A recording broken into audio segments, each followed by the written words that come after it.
That it's now law, and I've got to say it's always disheartening in a campaign when you don't completely defeat the bill, but of course that never happens.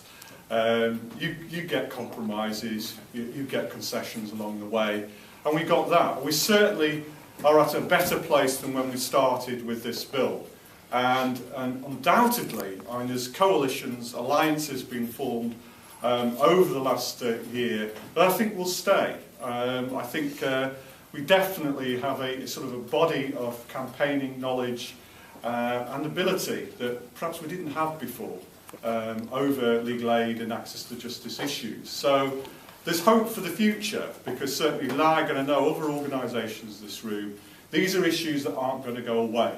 There are going to be people that 650,000 and more who aren't going to get access to justice. And I've got to say, and I think everybody would agree, I mean, it's very much about the sort of justice system and ultimately the sort of society that we want.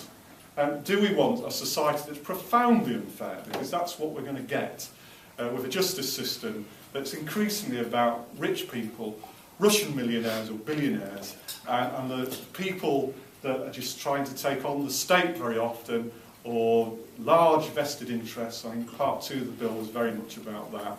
I'm not going to be able to, and that really feeds into a lot of things. It feeds into a lot of things such as disillusionment and cynicism and the sort of corrosive things in society that we disagree with. I mean, people believe, I think, in politicians and politics ultimately. They believe in a democracy, but when laws are created and they have no way of enforcing those laws, then that does feed cynicism, and it does feed a feeling that, what is it in it for me? We talk about rights and we talk about responsibilities, but if you can't enforce your rights, particularly if at the bottom end of this society, then that is profoundly unfair. Now, that sounds really depressing. And we're supposed to be celebrating. But the campaign goes on, it will go on, and we certainly are not going away. We are going to enter, I think, a different phase now. We certainly have to research and study the impact of this and demonstrate the impact on the public and clients in particular. And we're going to try and influence the party manifestos.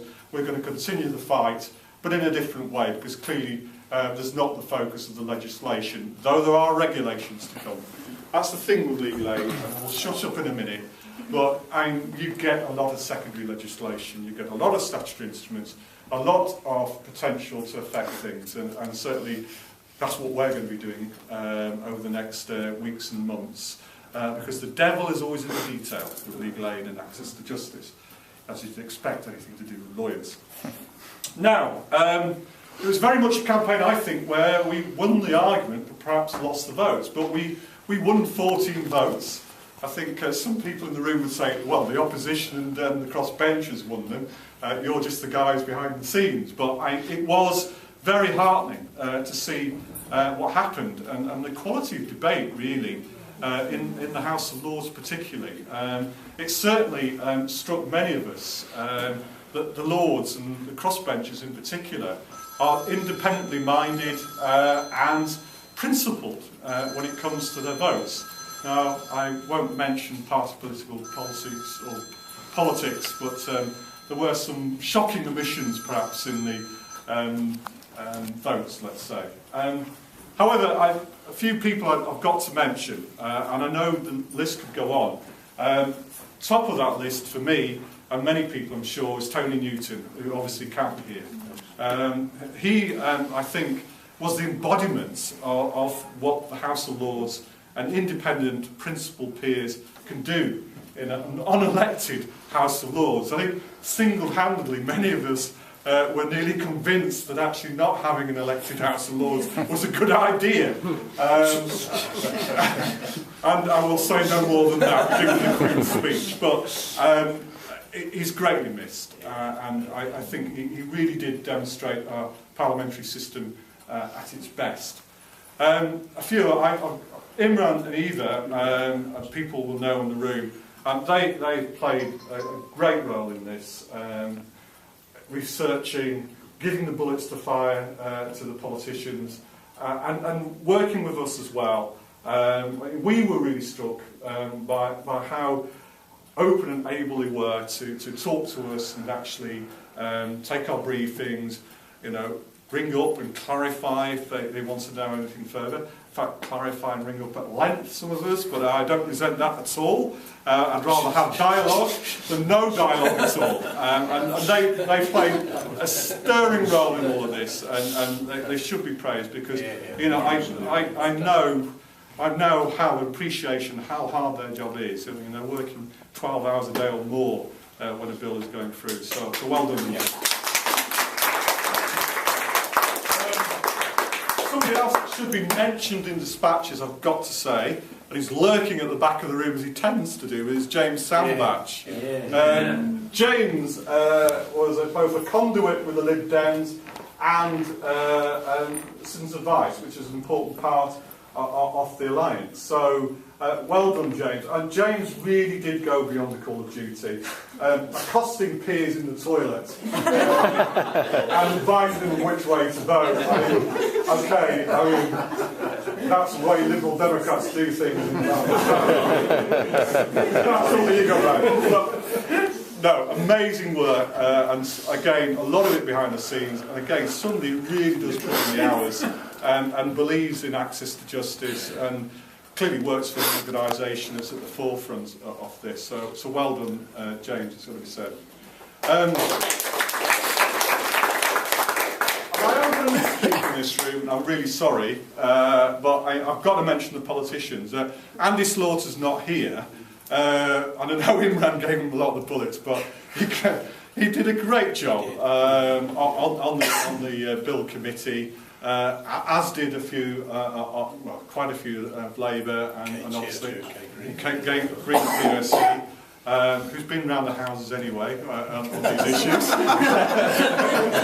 But again, it really was eye-opening, even for somebody like myself who's been involved for many years, that there wasn't any debate in committee. It was very much just sit there, vote it through, and don't really look at the bill in any sort of detail. It was actually shocking to see. And I really hope in future parliaments that things aren't done that way, but perhaps that's slightly naive. Then of course we come to the peers.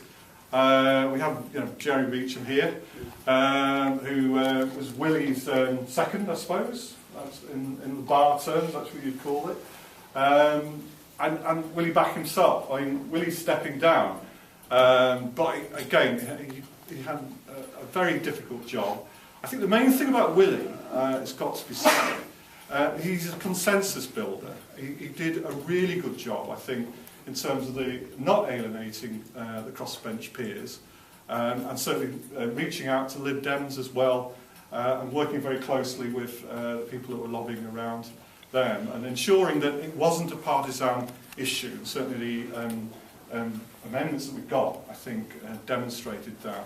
Now Willie is stepping down from the front bench, so it's a great shame. He'll be really missed, and certainly I think he's a great friend to many people now in this room for all the work that he's done. And I've got to say, Willie, you are now officially completely rehabilitated from being legal aid minister, which is something that you never get from, certainly never get from Legal Action Group. But I'm working about a legal aid minister, I can say that now as well.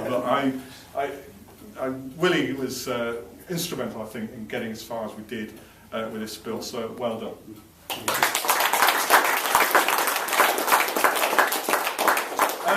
Final couple of mentions. I don't know if Matthew Smurden from Bearings is here, but it's got to be said, charities like Legal Action and the other charities in this room, we can't do anything without resources, and Bearings were magnificent in terms of the resources they put into this, and the continuing commitment they're demonstrating to access to justice. They fund the all-parliamentary group on legal aid, and they're continuing to do that, and that's going to be a very important forum, I think, going forward, as they say, in the continuing campaign here. So a big thank you to Bearings, and certainly I know others in this room will be thanking them as well. They were instrumental, really, in getting as far as we did.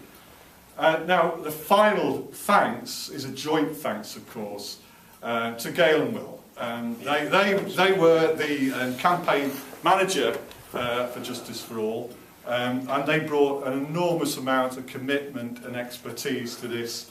And certainly they taught me all about social networking and all those modern things in campaigning, and they were magnificent.